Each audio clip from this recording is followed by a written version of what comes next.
আলহামদুলিল্লাহ ওয়াসসালাতু ওয়াসসালামু আলা রাসূলিল্লাহ ওয়া আলা আলিহি ওয়া সাহবিহি ওয়া মান ইহতাদা বিহুদাহ আম্মা বা'দ ফাআউযু বিল্লাহি মিনাশ শাইতানির রাজীম ফা'লাম আন্নাহু লা ইলাহা ইল্লাল্লাহ ওয়াস্তাগফির লিযামবিকা ওয়া লিল মুমিনিনা ওয়াল মুমিনাত ওয়াল্লাহু ইয়া'লামু মুতাকাল্লাবাকুম ওয়া মাসওয়াকুম। তো আমরা সূরা মুহাম্মদের 19 নম্বর আয়াত দিয়ে শুরু করছি এজন্য যে যেই কিতাব আমাদের সামনে রয়েছে সেটাই হলো তাওহীদে উলুহিয়ার উপরে লেখা। আর এখানে আল্লাহ রাব্বুল আলামিন আমাদেরকে বলছেন যে নবী সাল্লাল্লাহু আলাইহি ওয়াসাল্লামকে সম্বোধন করে যে তুমি জেনে নাও যে আল্লাহ ছাড়া সত্যিকার কোনো মাবুদ নেই, আর তুমি তোমার গুনার জন্য ক্ষমা চাও, মুমিন মুমিনাতদের জন্য ক্ষমা চাও।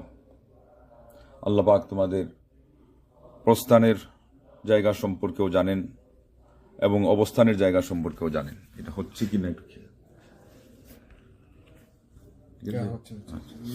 অতএব এই বিষয়ে যেহেতু তাওহীদ উলুহিয়াকেই বুঝাচ্ছে, তো সেই জন্যে এটা দিয়ে আমরা শুরু করলাম। আর আল্লাহ রাব্বুল আলামিনের কোরআনের আয়াত দিয়ে শুরু করার মধ্যে একটা বরকত, একটা কল্যাণ আশা করা যায়, সেটাও আর একটা কারণ।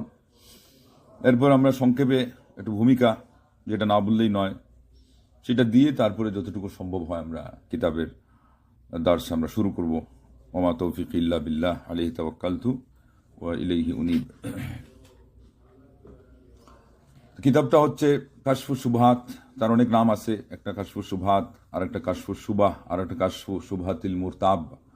সব মিলে তার যে সামারাইজ এটা এই দাঁড়ায় যে উনি তার দাওয়াতের উপরে যখন বিভিন্নভাবে আপত্তি উত্থাপন করা হয়, বিভিন্নভাবে সংশয় এবং সন্দেহ পোষণমূলক কিছু কথা তার নামে কোনো সময় বানিয়ে বলা হয়, কোনো সময় না বোঝার কারণে বলা হয়ে থাকে, তো সেগুলোর উত্তর দিয়েছেন। তার মানে এর আগে কিতাবুত তাওহীদ লেখা হয়েছিল, এটার প্রচার ও প্রসার ঘটেছিল এবং দাওয়াতটা শুরু হয়েছিল হুরাইমালা থেকেই, কিন্তু ওনার জন্মস্থান ছিল উয়াইনা। তো তাকে কিন্তু তার জন্মস্থানেই থাকতে দেওয়া হয় নাই, সেখান থেকে তাকে তাড়িয়ে দেওয়া হয়েছিল। তারপরে হুরাইমালাতে গিয়ে মোটামুটি তার দাওয়াতের প্রচার ও প্রসার অনেকটাই ঘটেছিল এবং আপত্তিগুলো ওই জায়গায় থাকা অবস্থায় বেশিরভাগ তার উপর উত্থাপন করা হয়েছিল এবং এক পর্যায়ে তার নিজের জন্মস্থানেও তিনি ফিরত এসেছিলেন। আল্লাহ রাব্বুল আলামিন তার এই ত্যাগ তিতিক্ষা দেখে তার ধৈর্যের পরাকাষ্ঠার উপরে মহান রব্বুল আলামিন তাকে বিজয় দান করেছিলেন এবং শেষ পর্যন্ত তিনি তার জন্মভূমিতে এসেও তিনি দাওয়াতি কাজ করেছেন। এর মধ্যে অনেক চড়াই উতরাই হয়েছে এবং লম্বা ইতিহাস ঘটে গেছে, তার মধ্যে অনেক কিছু, সব কিছু আমরা তো বলতে পারবো না। বাদ প্রতিবাদ হয়েছে, ওনার পিতাও বিরুদ্ধাচরণ করেছেন, তৎকালীন সময়ের সকল আলিম উলামারা বিরুদ্ধাচরণ করেছেন এবং শেষ পর্যায়ে চূড়ান্ত যেটা হয়েছে এটা হলো ওনার প্রাণনাশেরও প্ল্যান প্রোগ্রাম সবগুলো করা হয়ে গিয়েছিল। উয়াইনা থেকে তাকে বের করার মুহূর্তে এই সেখানকার গভর্নর তিনি প্ল্যান করেছিলেন যে তার প্রাণনাশ করা হবে। যে লোককে সাথে দিয়ে পাঠিয়েছিলেন তার সাথেই সকল প্রস্তুতি হত্যা করার জন্য একজন মানুষকে যা লাগে অস্ত্রশস্ত্র এগুলো দিয়ে এবং তাকে ছলা পরামর্শ যা বলা লাগে সব দিয়ে তিনি রেখে দিয়েছেন যে তুমি ওখানে গেলে এক জায়গায় যখন চোখের আড়াল হয়ে যাবা তখন এই কাজ তুমি সুসম্পন্ন করে ফেলবা। তো উনি যাচ্ছেন পায়ে হেঁটে এবং ধাঁধা মরুভূমিতে। আল্লাহর বান্দা আগ থেকেই আল্লাহর সাথে তার ইমানের সম্পর্ক এত শক্ত ছিল, মজবুত ছিল যে উনি এটার লক্ষণ বুঝতে না পেরেই উনি আয়াত পড়তেছেন, ওয়া ইয়াত্তাকিল্লাহা ইয়াজআল লাহু মাখরাজা ওয়া ইয়ারযুকহু মিন হাইসু লা ইয়াহতাসিব ওয়া মান ইয়াতাওয়াক্কাল আলাল্লাহ ফাহুয়া হাসবুহ ইন্নাল্লাহা বালিগু আমরিহি ক্বাদ জাআলাল্লাহু লিকুল্লি শাইইন কদরা। সূরা তালাকের 2 থেকে 3 নম্বর আয়াতে এটা আপনারা পেয়ে যাবেন এবং এটা আমাদের আরও অনেক প্রসঙ্গে লাগবে। বিপদ আপদ, কঠিন কোনো বালা মুসিবত থেকে নিয়ে অসুখ বিসুখ সহ, যেগুলোতে আমরা অনেক সময় চিকিৎসা খুঁজে পাই না, ঝাড়ফুঁকের জন্য আমরা অনেক সময় নাস, ফালাক, ইখলাস, ফাতিহা, আয়াতুল কুরসি এগুলো পড়ে যখন সমাধান পাই না, তখন আরও কিছু আয়াত যখন যুক্ত করতে হয় তো তার মধ্যে ধরে নেন যে আজকে থেকে এই আয়াতটাও অন্তর্ভুক্ত। এমনকি কার কোথায় বিয়ে শাদী হচ্ছে না, বিয়ে শাদী হয়েছে সন্তান হচ্ছে না, কার চাকরি হচ্ছে না, লেখাপড়া থেকে পাশ করতে পারতেছে না, এগুলো সব যেটাগুলোর জন্য মানুষ ওই যে শিরিকের দিকে ধাবিত হয়, এটা এই তাওহীদের মধ্যেই আছে। আর তাওহীদের এই বিপ্লবী সংস্কারকের মাধ্যমে তিনি যেই আয়াতটা পড়ছেন, তো এই সময়ে তার এই আমলের মাধ্যমে আরেকটা প্রমাণ পাওয়া গেল যে এই আয়াত একাই যথেষ্ট। এমনকি এই যুগে একজনকে জিজ্ঞাসা করা হয়েছিল এই দেশের যে এই আয়াত দিয়ে কি আমরা কোনো ঝাড়ফুঁক দেওয়া শর্ত কি না, মনের আশা পুরা হতে গেলে, বিপদ দূর করতে গেলে? উনি বলছেন শর্তই না, যতটুকু শর্ত হলো ইয়াকিন, দৃঢ় বিশ্বাস।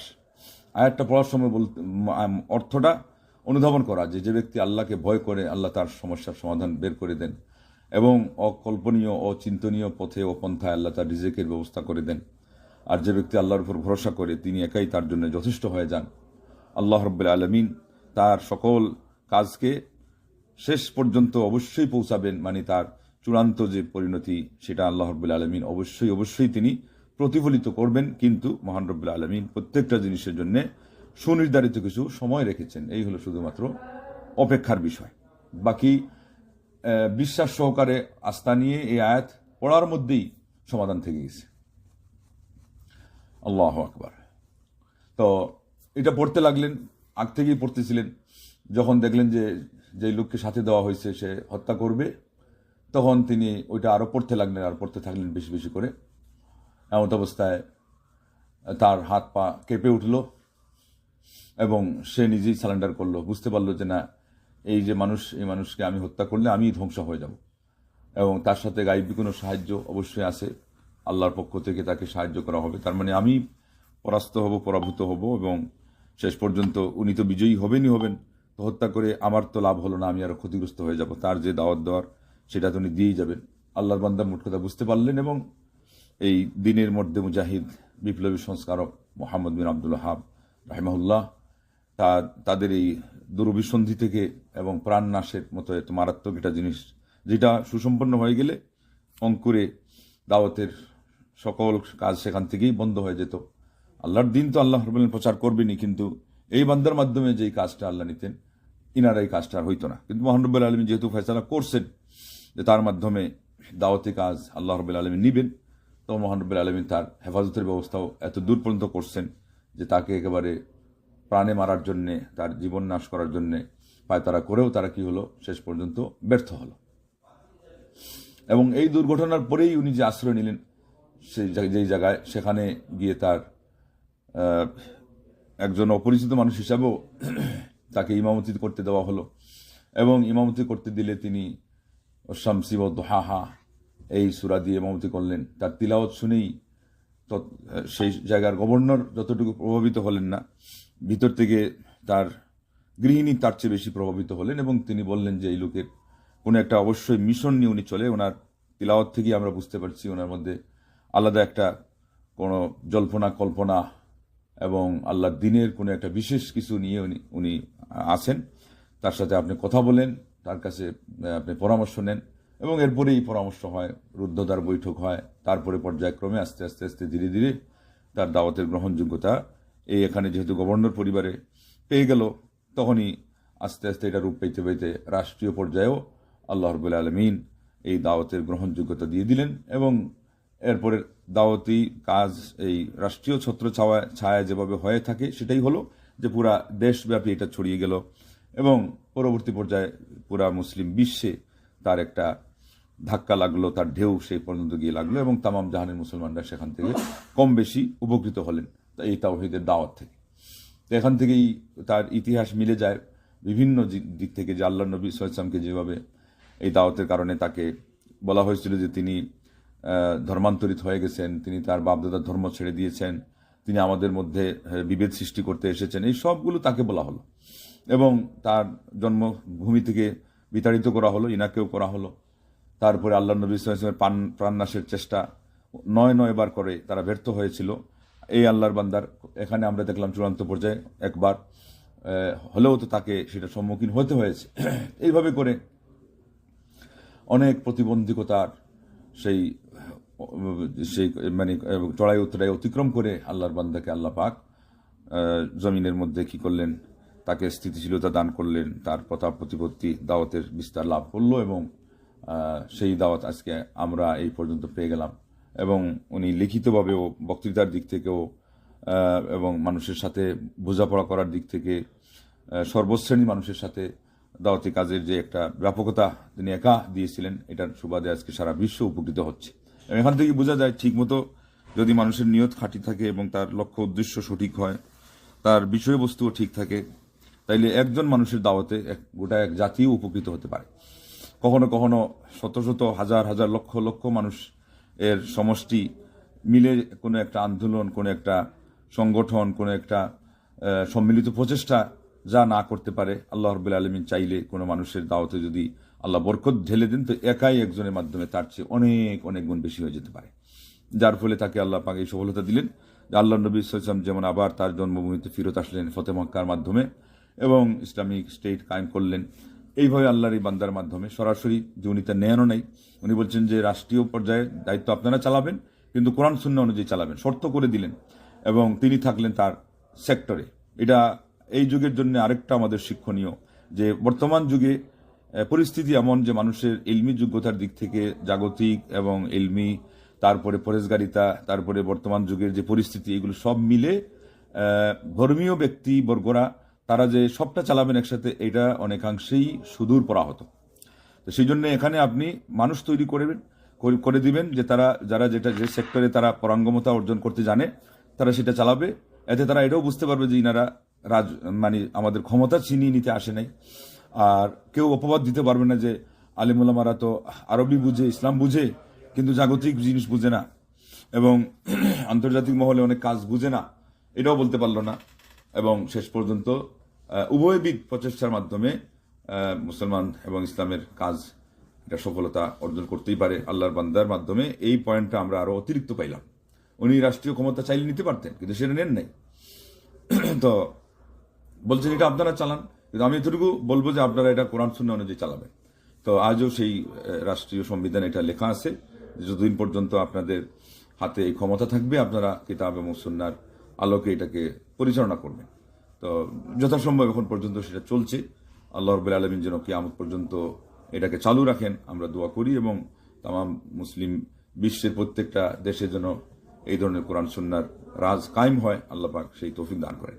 কিন্তু সবচেয়ে বড় কথা হলো এটা কখন হবে। একটা তো হলো আপনার ত্যাগ লাগবেই, চেষ্টা লাগবে এবং একেবারে নিবেদিত প্রাণ হওয়া লাগবে। আর এর চেয়ে বড় হলো যে আপনার দাওয়াতি কাজ, যে মুসলমান হওয়া সত্ত্বেও আমাদের মধ্যে যেই পরিমাণ গুমরাহি ঢুকে গেছে, এখানে আপনার এটাকে দাওয়াতের মাধ্যমে ওই ময়লা আবর্জনাগুলো সাফ করতে হবে।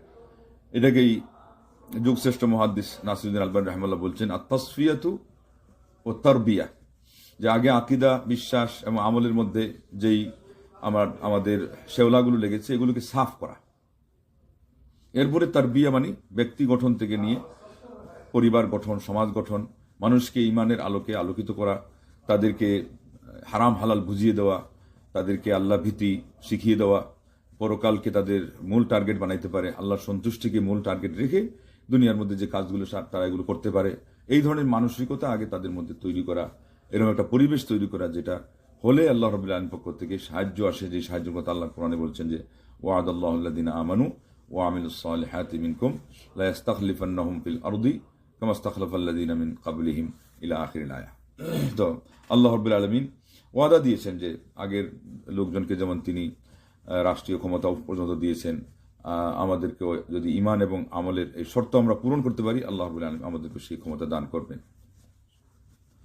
তো যাই হোক, সেই সাথে এটাও একটু বলে রাখা দরকার যে ওনার সময়ে যেই ব্যাকগ্রাউন্ড যেটা ছিল এটাকে কেন্দ্র করেই উনি যে দাওয়াতটা পরিচালনা করেছিলেন, সেটাতে দেখা যায় যে আপনার ইতিহাসে যে তার যুগ আসতে না আসতে আস্তানা, কবর পূজা, মাজার পূজা এবং গায়রুল্লাহকে ডাকা, নিজেদের ভাগ্য পর্যন্ত পরিবর্তন করার জন্যে ব্যক্তিবিশেষকে আকীদা বিশ্বাসের মধ্যে নিয়ে আসা, এই করতে গিয়ে ডজন খানিক ব্যক্তির নাম, তারা এদের নামেই এই সমস্ত ব্যক্তির কাছে তারা সাহায্য চাওয়ার জন্যে আস্তানা তারা নিজেরা নির্ণয় করে নিয়েছিল। তার মধ্যে যেমন আছে চন্দ্র সূর্য, এটা তো আছেই।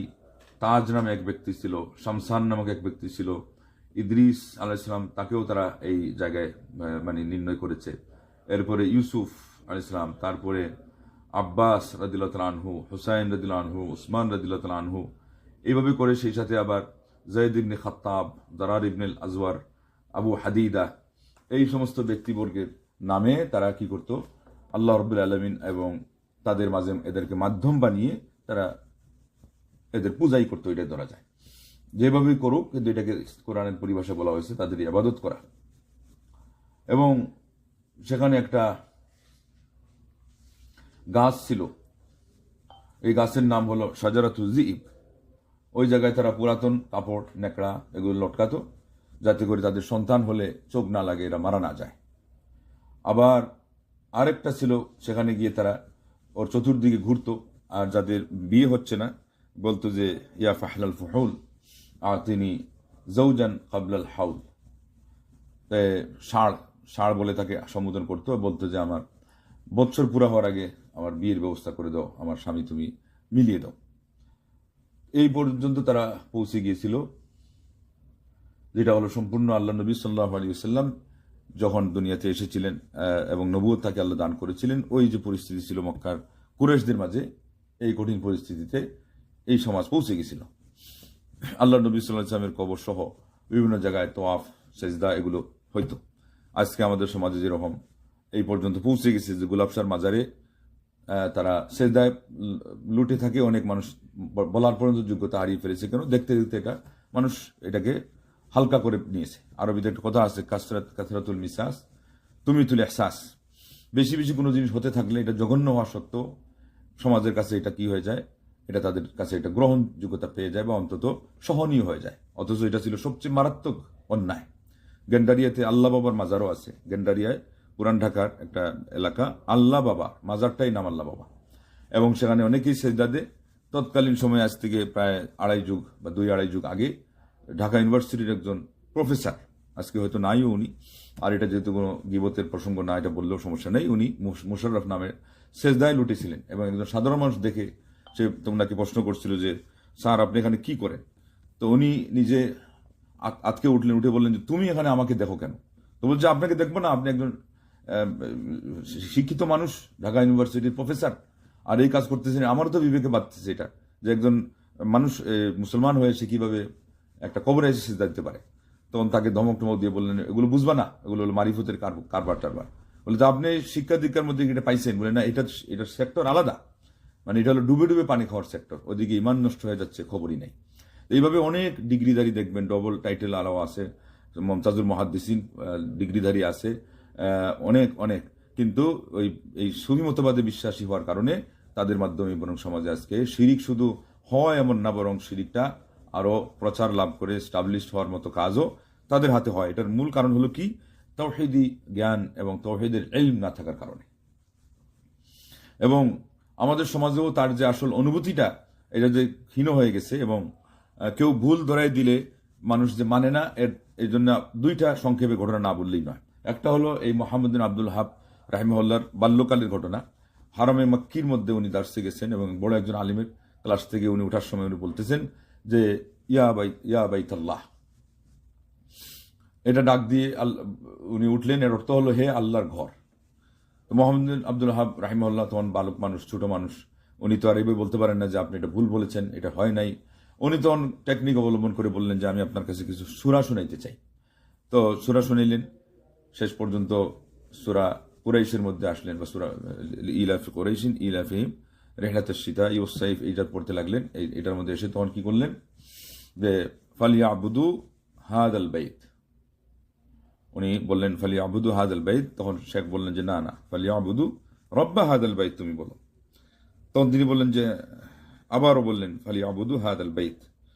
এইভাবে বলতে বলতে উনি বললেন যে বাবা আসল ঘটনা কি বলো, তোমার তো এটা ভুল হওয়ার কথা না, তারপরেও তুমি কেন বারবার এরকম বলতেছ? তখন তিনি বললেন যে আপনি যে এখান থেকে ওঠার সময় বললেন যে ইয়া রব্বাল বাইত, তাহলে আপনি তো না, ইয়া বাইত আল্লাহ, আপনি তো আল্লাহর ঘরকে ডাক দিলেন। ডাক দেওয়া তো একটা ইবাদত, আর দোয়া হুয়াল ইবাদা, দোয়াই হলো ইবাদত। তো তো আপনি এটা যে কাজটা করলেন সেই অনুযায়ী তো আয়াত এটা হলে সমস্যা হওয়ার কথা না। বলে না না, অবশ্যই সমস্যা। বলে কি সমস্যা? আল্লাহকে ডাক না দিয়ে আল্লাহর ঘরকে ডাক দিলেন, সমস্যাটা কি? আল্লাহর ঘরকে ডাক দিলে উনি বললেন আল্লাহ এটা গায়রুল্লাহ, গায়রুল্লাহকে ডাক দেওয়া তো শিরিক হবে। তখন তিনি বললেন যে তাইলে তো আপনারটাই আপনি বলেন কি হয়েছে। তখনই তিনি ভেবে চিনতে দেখলেন যে না, আমার তো ভুলই হয়েছে।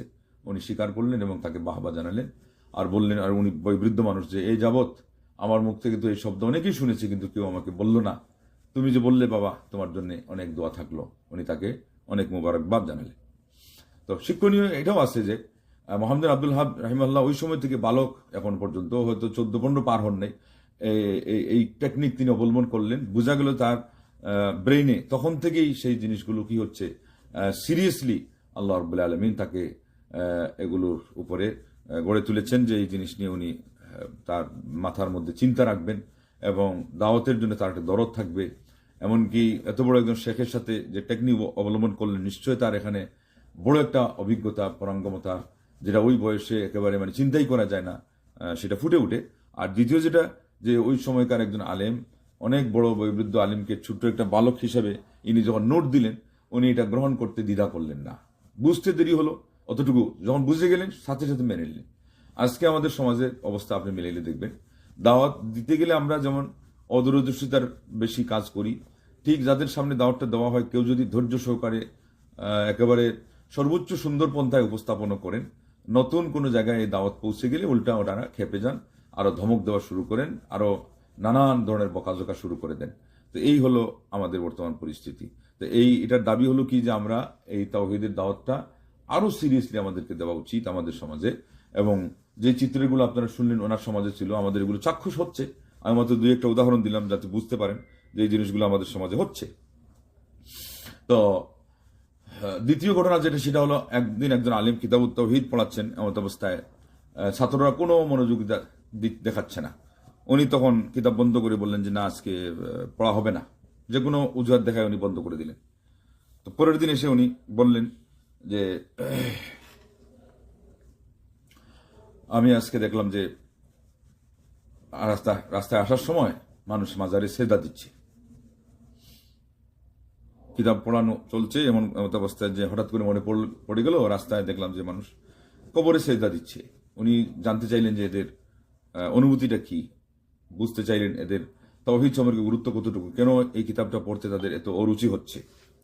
তো এই জন্য উনি এই ঘটনার আবৃত্তি নিজেই ঘটালেন আর কি। তো ওরা 2-1জন এদিকে তাকালো, ওনার দিকে তাকায় বলে তাই নাকি, এটা কি করলো, এই 2-1টা কথা বলেই শেষ করে দিল।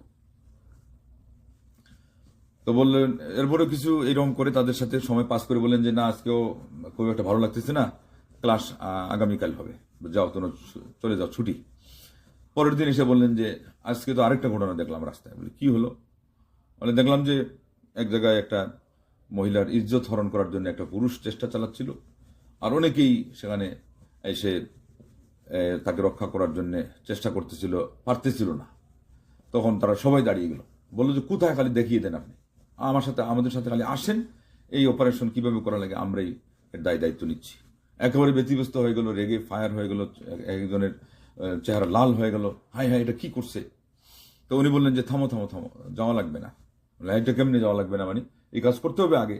ওইদিকে যদি দুর্ঘটনা ঘটে যায়, একজন মহিলা মানুষের ইজ্জত নষ্ট হয়ে যাবে, আর আপনি বলছেন যে আমরা না গেলেই হবে, এটা কেমন করে হবে? ওনার সাথে লাগাই দিচ্ছে ঝগড়া। উনি বললেন হবে এই জন্যই যে বসার পরে আমি বুঝাইলেই হবে, ওখানে ওই কোনো ঘটনা নাই যে তোমাদের যাওয়া লাগবে। বলে আচ্ছা, ঘটনা নাই, তাহলে আপনি এরকম বললেন কেন? তখন তিনি বললেন যে কালকেও তো তোমাদেরকে আরেকটা ঘটনা বললাম, এবং আজকে কয়েকদিন যাবৎ কিতাবুত তাওহীদ নিয়ে আমি ক্লাস দেওয়ার চেষ্টা করলাম। তো কিতাবুত তাওহীদ পড়ারও কোনো রুচি বুঝলাম না, আর তাওহীদের অবমাননা যখন হলো, আল্লাহ রাব্বুল আলামিনের অধিকার নষ্ট করার কাজ, গায়রুল্লাহকে সেজদা দেওয়া মাজারে, এটা যখন আমি বললাম তখন তো তোমাদের টনকটাও নড়লো না। আর আজকে যখন এই ঘটনা বললাম তখন তোমরা সবাই খুবই ব্যস্ত হলে। তো এটা প্রশংসনীয় যে এই ধরনের একটা দুর্ঘটনা, মা বোনদের ইজ্জত রক্ষার ক্ষেত্রে তোমাদেরকে সোচ্চার হওয়া, এটা অবশ্যই চাই। কিন্তু আমার একটা প্রশ্নের উত্তর তোমাদের দিতে হয়। বলে কি? প্রশ্নটা হলো আল্লাহর অধিকার যেটা কালকে শুনলা, যে মাজারে সেজদা দেওয়ার মাধ্যমে যেটা হরণ করা হয়, এইটা গুরুত্ব বেশি পায়, এটার দাবি গুরুত্বের দিক থেকে বেশি, নাকি না মানুষের অধিকার, এই মা বোনদের ইজ্জতের ব্যাপার হোক, আরো কারো কেউ যদি কিছু ছিনিয়ে নিয়ে নিয়ে কোনো হাইজেকাররা অথবা চুরি করে কেউ নিয়ে যায়, এই অধিকার হোক, কোনটার গুরুত্ব বেশি? এমন সময় একবারকে বললো যে আল্লাহর অধিকার, ওটার গুরুত্ব বেশি। তো উনি বললেন, তো এটা তো আমি বুঝে পাইলাম না তোমাদের কাছ থেকে। কেমনে বুঝে পাননি? কিতাব তাওহীদের ক্লাসে তোমাদের কোনো ধরনের মনোযোগিতাই বুঝলাম না, এবং গায়রুল্লাহকে সেজদা দেওয়ার ঘটনা শুনেও তোমাদের মধ্যে আমি বিশেষ কোনো দায়িত্ব অনুভূতি জেগে উঠলো কিনা এটা বুঝতেই পারলাম না। আবার এর বিপরীতে যখন দ্বিতীয় দিন যে ঘটনা বললাম, তোমরা সবাই খুবই ব্যস্ত হয়ে গেলে এবং রাগান্বিত হলে, আর সর্বোচ্চ চেষ্টার জন্য তোমরা প্রস্তুতি নিলে যে এটাকে কিভাবে ঠেকানো যায়, প্রতিহত করা যায়। এবার তোমরা বলো দেখি ঘটনাটা কি। তো তখনই তারা সবাই বুঝলো এবং বলতেও বাধ্য হলো যে না, আমরা বুঝে গেছি, আমাদের আসলে অনুভূতিটাই ভূতা হয়ে গেছে। ওই যে কাসরাতুল মিসাস তুমিতুল ইহসাস, আরবিতে কথা আছে যে যে জিনিস সমাজের মধ্যে বেশি হতে থাকে তার অনুভূতি যতই জঘন্য হোক, ভয়াবহ জিনিস হোক, হালকা হয়ে যায়। আমাদের প্রথম যুগে রেডিও চালাইতে গেলেও দাদারা নানারা লাঠি নিয়ে দাঁড়িয়ে গেছে নাতিদের সামনে, খবরদার এটা চালিতে পারবে না। এটা গানের টু শব্দ শুনলেই তারা একেবারে এক ঘর থেকে আরেক ঘরে চলে গেছে, বুড়া মানুষ লাঠি ভর করে। এটা কি হলো, এই কে এটা চালাইলো? আর এরপরে আস্তে আস্তে আস্তে আস্তে রেডিও টেলিভিশন, এটা সেটা হইতে হইতে এখন অবস্থা কি হয়ে গেছে, হাতের মুঠির মধ্যে সিনেমা, হাতের মুঠির মধ্যে সারা দুনিয়ার যা কিছু। কিন্তু অনুভূতি যেই ফ্যামিলিতে গিয়ে দেখবেন যে ম্লান হয়ে গেছে, ভূতা হয়ে গেছে, সেখানে এখন আর টু শব্দই নাই। যে যেভাবে চলার সেভাবে চলছে, যার যেটা সার্চ করার করছে, যার যেটা উপভোগ করার করছে। অথচ আমাদের সবারই জানা যে এই জিনিসগুলো কত বড় জঘন্য অপরাধ, এবং এগুলোর কারণেই সমাজের তো অশান্তি এগুলো সৃষ্টি হয়েছে। পরিবারে পরিবারে শান্তি উঠে গেছে, সমাজে যেই আমাদের সৌহার্দ্যপূর্ণ আচরণ, এগুলোর সকল অনুভূতি আজকে আস্তে আস্তে করে ধুকে ধুকে মরে যাচ্ছে। আমরা খালি অভিযোগ করছি, হাহতাশ করছি, কিন্তু এগুলোকে আমরা ফিরে পাচ্ছি না। এজন্য যে আমরা পাপ সম্পর্কে আজকে আমাদের অনুভূতিটাই কি করেছি, হারিয়ে ফেলেছি। আর সবচেয়ে বড় পাপ যেটা, ইন্না শিরকা লাযুলমুন আযীম, শিরিক হলো মহা অন্যায়। এটার কথা আমরা আমাদের সমাজে, এখানে আস্তানা, এখানে খানকা, এখানে মাজার, এখানে ডেগ, এখানে অমুক দরগা, এখানে এটা, এখানে উরুস হচ্ছে, এখানে মানুষ টাকা দিচ্ছে, এখানে সেজদা দিচ্ছে, এখানে এই নামে, এখানে ওই নামে, এই আশা পুরা হয়ে যাচ্ছে। ওই পাগলা মসজিদ একটা নাকি আছে কিশোরগঞ্জের ওইদিকে, সেটার যে অবস্থা, কোন লোক এসে কোথায় মারা গেছিল, ওখানটাকে কেন্দ্র করে এখন মানুষের সকল আশা ভরসা ওইটাকে কেন্দ্র করে। আল্লাহর ঘরে দান করে তার হচ্ছে না, আল্লাহর নামে দান করে তার হচ্ছে না, কিন্তু ওই পাগলা সার ওখানে গিয়ে তার সব হয়ে যায়। আসলে ঝড়ে বকমরে পীরের কারামতি বাড়ে, আমাদের লোকজন এইগুলো জানে না।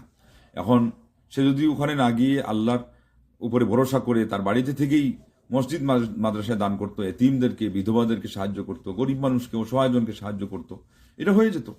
বরং এটা হইতো, আবার তার ইমানও ঠিক থাকতো। আর গায়রুল্লাহর দিকে ধাবিত হয়ে ওইদিকে ছুটে চলে গিয়ে আজকে আমরা ইমানও হারাচ্ছি। আর ওইটা তো হচ্ছে না, জানা কথা, এটা তো আল্লাহর ফয়সালা না হলে হইতোই না।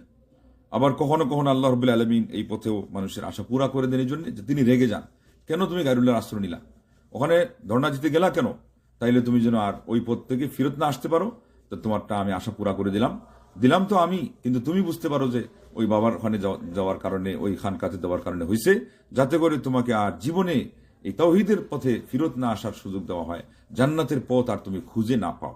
ইন্না লিল্লাহি ওয়া ইন্না ইলাইহি রাজিউন। অথচ হতভাগা মুসলমান, অভাগা মুসলমানের আজকে এই কথা বুঝারও অনেকের যোগ্যতাটুকু নাই, যে ইমান হারা হয়ে এবং গায়রুল্লাহর পথে পা বাড়িয়ে গায়রুল্লাহর কাছে সাহায্য চেয়ে আমি যদি সারা পৃথিবীও পেয়ে যাই আমার হাতের মুঠোয়, আমার তো কোনো কিছুই হলো না, কারণ আমি তো সব হারিয়ে ফেলছি।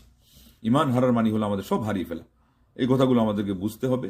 বুঝার পরে পরে আমরা যে এই কিতাবটা আজকে হাতে নিয়েছি, মোহাম্মদ বিন আব্দুল ওয়াহাব, বিপ্লবী সংস্কারক, এই আল্লাহর দ্বীনের মধ্যে মুজাহিদ, তার কিতাব থেকে আমরা কিছু পড়া শুরু করব। গত ইয়েতে তো আরবিতে পড়া হয়েছিল, এখন ভাইরা রিকোয়েস্ট করছেন যে বেশিরভাগ হয় জেনারেল শিক্ষিত অথবা মোট কথা আরবিতে যাদের অভিজ্ঞতা তেমনটা নাই, তো আমার কাছে থাকবে আরবিটাই, আপনারা বাংলাটাই পড়বেন। দুইটা মিলিয়ে যেই ব্যাখ্যাটা দাঁড়ায়, যদি বাংলাটাতে এরকম কোনো কথা আসে না, আরবি শব্দের ব্যাপকতার কারণে সেই জিনিসটা আসে, অথবা কিতাবি কিছু কথা দু একজন হয়তো এখানে আসেন যারা আরবি পড়ুয়া, তাদের জন্য যাতে উপকার হয় আমরা সমন্বয় করার চেষ্টা করবো আর কি। জি, তাহলে এখন একজনে পড়েন। আরবিটা কি পড়বো স্যার? না না, বাংলা বাংলা পড়তে বলছেন তো। বাংলা ঠিক করতে হবে।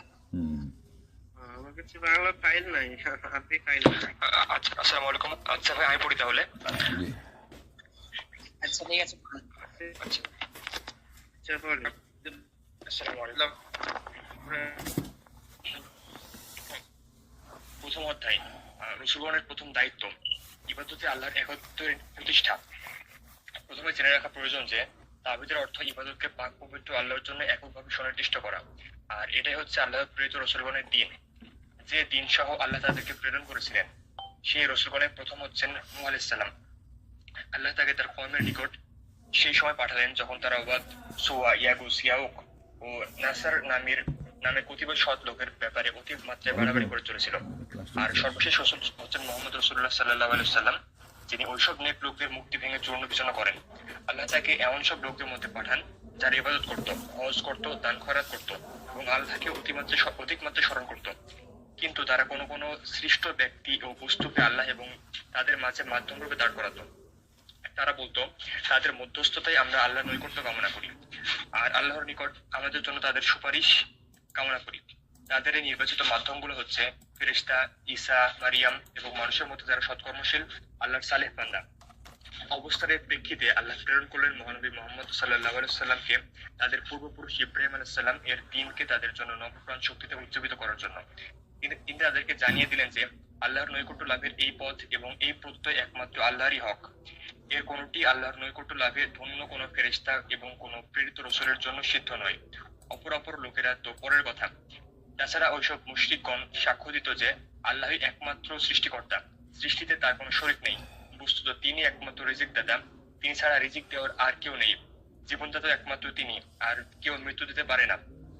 বিশ্বজগতের একমাত্র পরিচালক তিনি, আর কারোরই পরিচালনার ক্ষমতা নেই। সপ্তাকাশ ও যা কিছু তাদের মধ্যে বিরাজমান এবং সপ্ততবক জমিন ও যা কিছু তাদের মধ্যে বিদ্যমান রয়েছে, সবকিছুই তার অনুগত দাসানুদাস। সবই তার ব্যবস্থাধীন এবং সবকিছু তারই প্রতাপে এবং তারই আয়ত্তাধীনে নিয়ন্ত্রিত। দ্বিতীয় অধ্যায়, আচ্ছা তাহলে যাদের সাথে যুদ্ধ করেছেন তারা তাওহীদ রুবুবিয়্যাতের স্বীকৃতি দিত। আচ্ছা, আপাতত আমরা এটার উপরে কিছু আলোচনা। সাল্লাল্লাহু আলাইহি ওয়াসাল্লাম যেসব মুশরিকদের বিরুদ্ধে জিহাদে আচ্ছা, আপাতত আমরা এটাই আলোচনা করি, এরপরে সময় থাকলে দ্বিতীয় যেটা বলা হবে। আসসালামু আলাইকুম। আচ্ছা, তো ইলমি কোনো কিতাব এবং দার্স যেটা হয় সেটা যেই ভাষাই হোক, যে ভাষাতেই আমরা পড়ি, তার আগে একটা নিয়ম আছে যে বিসমিল্লাহ ওয়াসসালাতু ওয়াসসালামু আলা রাসূলিল্লাহ অথবা বিসমিল্লাহ রহমানির রাহিম। পুরা না বললেও আলোচনা যেহেতু লেখার মধ্যে পুরাটা আসে, বই পড়তে গেলে লেখা থাকলে পুরাটাই পড়লেন, সমস্যা নাই। আর নাহলে বিসমিল্লাহ বলে অন্তত, তারপরে আলহামদুলিল্লাহ ওয়াসসালাতু ওয়াসসালামু আলা রাসূলিল্লাহ, সংক্ষেপে অন্তত এই খুতবাটা পড়ে শুরু করা, এটা আর কি নিয়ম। তো এখানে আরবিতে যতটুকু দেওয়াই আছে যে বিসমিল্লাহ রহমানির রাহিম ও বিহি সিকাতি বলে কিতাবের নাম উনি লিখে বলছেন যে ইলাম রাহিমাকাল্লাহ আন্না তাওহীদ ওয়া ইফরাদুল্লাহ সুবহানাহু ওয়া তাআলা বিল ইবাদা। তো যাই হোক, উনি বিসমিল্লাহ দিয়ে এখানে সংক্ষেপে সেরে দিয়েছেন আর কি। আর আপনারা জানেন যে এটা সচরাচর অন্যান্য কিতাবের মতো না, এটা একেবারে নিয়মতান্ত্রিক একটা কিতাব না, এটা একটা ধরা যায় বিভিন্ন প্রশ্নের এবং আপত্তির জবাব। তো সেই জন্য এটার উপস্থাপনাটা একটু সংক্ষেপে হয়েছে। তারপরেও তিনি এখানে কিন্তু একটা আমাদের দৃষ্টি আকর্ষণের মতো আরেকটা রেখে দিয়েছেন, যেটা আমাদের লেখনীগুলোতে নাই, এই পর্যন্ত নাই আর কি। আরবি ছাড়া অন্যান্য কোনো বইয়েই নাই। আরবি সাহিত্যের পরে ধর্মীয় সাহিত্যের সবচেয়ে সমৃদ্ধ ভাষা হলো উর্দু ভাষা, সেখানেও এখন পর্যন্ত এটা ওই রকম চালু হয় না। এটা হলো এই যে উনি শব্দ বলেছেন রাহিমাকাল্লাহ, জেনে নাও বলেই বাইনাল কাউসাইন আরবিতে বলা হয়, মানে ব্র্যাকেটের মাঝে লেখা আছে রাহিমাকাল্লাহ। এইভাবেই নতুন কোনো প্যারা আসলেই উনি রাহিমাকাল্লাহ এগুলো ব্যবহার করেছেন, এবং এটা ওনার লেখনীতে ওনার যুগের পর থেকে বেশি পাওয়া গেছে, অন্যান্য আলেমদের লেখনীতে কম পাওয়া গেছে। এবং এটা থেকে এটাও প্রমাণিত হলো যে রাহিমাকাল্লাহ মানে কি, আল্লাহ তোমাকে রহম করুন, যে এই মানুষটার অন্তর। জি, আওয়াজ আসতেছে, খেয়াল রাখেন সবাই। মানে দোয়াটা উনি দিলেন যে রাহিমাকাল্লাহ, আল্লাহ তোমাকে রহম করুন। এখান থেকে বোঝা গেল যে এই মানুষটি শুধুমাত্র উনি মানুষের মাঝে খালি অগোছালুভাবে বা যেন তেন প্রকারেণ খালি দাওয়াত প্রচার করে গেছেন তা না। এই দাওয়াতটার জন্যে আল্লাহ তার অন্তরে জাতির জন্যে, মুসলিম সমাজের জন্যে যেই ভালোবাসা রেখেছিলেন এটারই একটা বহিঃপ্রকাশ ঘটেছে। যে উনি কিছু পরেই পেরায় পেরায় গিয়ে দেখবেন যে খালি বলছে রাহিমাক আল্লাহ, আল্লাহ তোমাকে রহম করুন, মানে দোয়া দিচ্ছেন, এবং দোয়াটাও রহমতের দোয়া। এখানে কিন্তু উনি বলতে পারতেন ওয়াফাকাক আল্লাহ, আল্লামাক আল্লাহ, ফাক্কাহাক আল্লাহ, ফাহামাক আল্লাহ, আল্লাহ তোমাকে তৌফিক দিক, আল্লাহ তোমাকে বুঝ দান করুন, আল্লাহ তোমাকে এই কথার অনুভূতি দিন। না, রাহিমাক আল্লাহ, রহম করুন। দোয়াটাও উনি করছেন রহমতের। তার মানে অন্তরের মধ্যে তার কি পরিমাণ দয়া এবং মায়া ছিল মুসলিম জাতিকে দিয়ে, যার ফলে আল্লাহ পাক তার দাওয়াতের মধ্যে বরকত দান করেছে। তো যাই হোক, এরপরে উনি যেটা বললেন যে তাওহীদের সংজ্ঞা, আমার সামনে বাংলাটা নেই জন্য আমি এটা রিপিট করছি না, আপনাদের সামনে যাদের আছে তারা ধরেন, আর পড়াতে হইলেই সবাই এটা খেয়াল রাখেন যে তাওহীদ হচ্ছে ইফরাদুল্লাহ সুবহানাহু ওয়া তাআলা বিল ইবাদা, আল্লাহ রাব্বুল আলামিনকে ইবাদতের বিষয়ে একক সাব্যস্ত করা। তার মানে ইবাদতটা আপাদমস্তক পুরা ইবাদতটা হবে শুধুমাত্র আল্লাহ রাব্বুল আলামিনের জন্য। এই জায়গায় কাউকে অংশ স্থাপন করা যাবে না। এবং এটা পরিষ্কার হয় বিপরীত যেটা শিরিক, এটা সংজ্ঞা আসলে শিরিক হচ্ছে সরফু শাইইন মিন আনওয়াইল ইবাদাতি লিগাইরিল্লাহ, গায়রুল্লাহর জন্য ইবাদতের কোনো একটা প্রকার, ইবাদতের কোনো একটা দিক, কোনো একটা কাজ, কোনো একটা আচরণ ব্যয় করার নাম, নিবেদন করার নাম শিরিক। তাইলে ওইটা যদি শিরিক হয়, সামান্য জিনিস গায়রুল্লাহর নামে করলে, অতএব তাওহীদটা আমাদের সামনে সুস্পষ্ট হবে ওই সংজ্ঞা থেকে যদি আমরা বিপরীতটা নেই, যে সামান্যতরেও কোনো কিছু গায়রুল্লাহর জন্য নিবেদন না করে বরং সব কিছুই আল্লাহ রাব্বুল আলামিনের উদ্দেশ্যে নিবেদন করা, যত কথা, যত কাজ, যত আচরণ, সেগুলো। এখানে সাউন্ড হচ্ছে, এটা ভালো করে খেয়াল করেন একটু। তো এবং এখান থেকে আমরা এটাও বুঝতে পারলাম যে ওনার এই বইটাতে উনি যেই বিষয় নিয়ে আলোচনা করেছেন, যেটাকে তিনি হাইলাইট করার চেষ্টা করেছেন, সেটা হলো তাওহীদুল উলুহিয়া, যে ইবাদতগত তাওহীদ। আর সেই সাথে আমরা এটাও পাইলাম যে তাওহীদের তাইলে আরো কিছু দিক আছে। দিক কি কি? আরেকটা হলো তাওহীদুর রুবুবিয়্যাহ।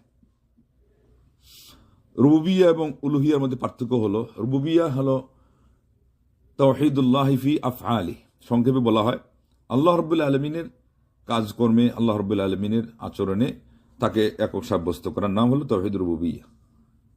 আর উলুহিয়া হলো তাওহীদুল্লাহ আজ্জা ওয়া জাল ফি আফআলিল ইবাদ। উলুহিয়াটা হলো বান্দাদের যে কাজ, মানে ইবাদতের কাজ, সেখানে আল্লাহ রাব্বুল আলামিনকে একক সাব্যস্ত করার নাম তাওহীদ উলুহিয়া। আর রুবুবিয়্যাহ হলো আল্লাহর যেই কাজ, কর্মকাণ্ড, সেগুলোতে তাকে একক সাব্যস্ত করা। যেমন আল্লাহর কাজ কি? সৃষ্টি করা, লালন পালন করা, রিজেক দেওয়া, মান সম্মান এগুলোর মালিক হওয়া, জীবন দেওয়া, মরণ দেওয়া, অসুস্থতা দেওয়া, সুস্থতা আবার ফিরিয়ে দেওয়া। এইভাবে করে এই বিশ্ব ব্রহ্মাণ্ডে যা কিছু হচ্ছে, চড়াই উতরাই, উন্নতি, অগ্রগতি, অবনতি, এই সব কিছু, ঝড় তুফান, এই যে ঝড়ো হাওয়া হয়ে গেল, সাইক্লোন হয়, আসমানি জমিনি আলাই বালাই, এগুলো যে সব হয়ে থাকে, এগুলো আল্লাহ রাব্বুল আলামিনের কাজ। বিপদ থেকে উদ্ধার করা কেবল তিনিই করে থাকেন। সূরা নামলের ৬২ নম্বর আয়াতে বলছেন, আম্মা ইউজিবুল মুত্তারা ইযা দাআহু ইয়াকশিফুস সূ ওয়া ইয়াজআলুকুম খুলাফা আল আরদ ইলাহুম মা আল্লাহ কালিলাম মা তাযাক্কারুন। যে সংকটাপন্ন অবস্থায় মানুষ যখন ডাক দেয়, বিপদগ্রস্ত ব্যক্তির এই বিপদে সাড়া দেওয়ার আল্লাহ ছাড়া কি আর কেউ আছেন? আল্লাহু আকবার, আল্লাহ ছাড়া কেউ নেই, এবং বিপদ দূর করার কেউ নেই। তারপরে আল্লাহ পাক বললেন, তোমাদেরকে এই জমিনে প্রতিনিধিত্ব দানকারী আল্লাহ ছাড়া তাও আর কেউ নেই। এরপরে আল্লাহ কি বললেন? তবে বাস্তব কথা হলো যে তোমাদের কম সংখ্যকই উপদেশ গ্রহণ করে থাকো। এটা একটা মানে আমাদের জন্য কষ্টের কথা, যে আমাদের ব্যাপারে কষ্টের কথা, যে আমরা এত বাস্তব, এত চাক্ষুষ একটা বাস্তবতা আমাদের সামনে থাকা সত্ত্বেও আমরা অন্তত যারা ইমানের দাবিদার তারাও এই জিনিসটাকে কি করি না, বাস্তবে আমরা উপলব্ধি করি না। উপলব্ধি যতটুকু করি, যতটুকু বা করি, আমাদের বাস্তব আমল দিয়ে তা প্রমাণ করতে পারি না। এই জন্য আল্লাহ বললেন দুঃখের কথা যে কালিলাম মা তাযাক্কারুন, খুব কমই তোমরা উপদেশ গ্রহণ করে থাকো। তো অতএব এটা মাত্র একটি আয়াত আমরা এই প্রসঙ্গে বললাম যে কিন্তু আমাদের সবাই খুব কমই তোমরা উপদেশ গ্রহণ করে থাকো। তো অতএব এটা মাত্র একটি আয়াত আমরা এই প্রসঙ্গে বললাম যে কিন্তু আমাদের সবারই জানা আছে যে আল্লাহ রাব্বুল আলামিন পুরা বিশ্বব্রহ্মাণ্ডের সবকিছু পরিচালনা করে থাকেন। আলহামদুলিল্লাহ রাব্বিল আলামিন সূরা ফাতিহার প্রথম আয়াতেই এটার প্রমাণ রয়ে গেছে যে পুরা জগৎ সমূহের প্রতিপালক হলেন আল্লাহ। এবং বিভিন্ন জায়গায় আল্লাহ রাব্বুল আলামিন বলছেন যে ওদেরকে যদি প্রশ্ন করো ওয়ালা ইন সাআলতাহুম মান খালাকাহুম লা ইয়াকুনুল্লাহ ফাআন্না ইউফাকুন, ওদেরকে যদি জিজ্ঞাসা করো যে কে তাদেরকে সৃষ্টি করেছে, তারা বলবে আল্লাহ, তাহলে তারা কোথায় পালিয়ে বেড়ায়, কোথায় তারা ঘুরে যায়, ঘুরে ফিরে তারা এখান থেকে দূরে সরে যায়, হক থেকে তারা আড়াল হয়ে যায়। এইভাবে তাদেরকে জিজ্ঞাসা যদি করো যে কে আসমান জমি সৃষ্টি করেছে, কে তোমাদেরকে রিজেক দান করে, কে পুরা বিশ্ব ব্রহ্মাণ্ড পরিচালনা করে, তারা বলবে আল্লাহ। তো যাই হোক, এটা হলো তাওহীদুর রুবুবিয়্যাহ। আর তাওহীদে উলুহিয়্যাহ আমরা তো শুরুই করলাম ওই আয়াত দিয়ে, সূরা মুহাম্মদের 19 নম্বর আয়াত। আপনারা ভালো করে মনে রাখবেন। তো এটা হলো তাওহীদুল উলুহিয়্যাহ এবং রুবুবিয়্যাহ, দুইটা প্রকার আমরা পাইলাম। 3 নম্বর প্রকার আছে তাওহীদুল আসমা ও সিফাত, নাম এবং গুণ। এটাও একটা দিক যে তাওহীদটাকে ত্রিবিধভাবে ব্যাখ্যা করলে সুস্পষ্টভাবে এটা ফুটে উঠে মাত্র। এছাড়া এখানে এমন কোনো কিছু না যে আপনাকে প্রকার মানতেই হবে এবং প্রকার সাহাবাদের যুগে ছিল না, তাইলে প্রকারের উপর কোনো আপত্তি আনতে হবে, এটা কোনো কথা না।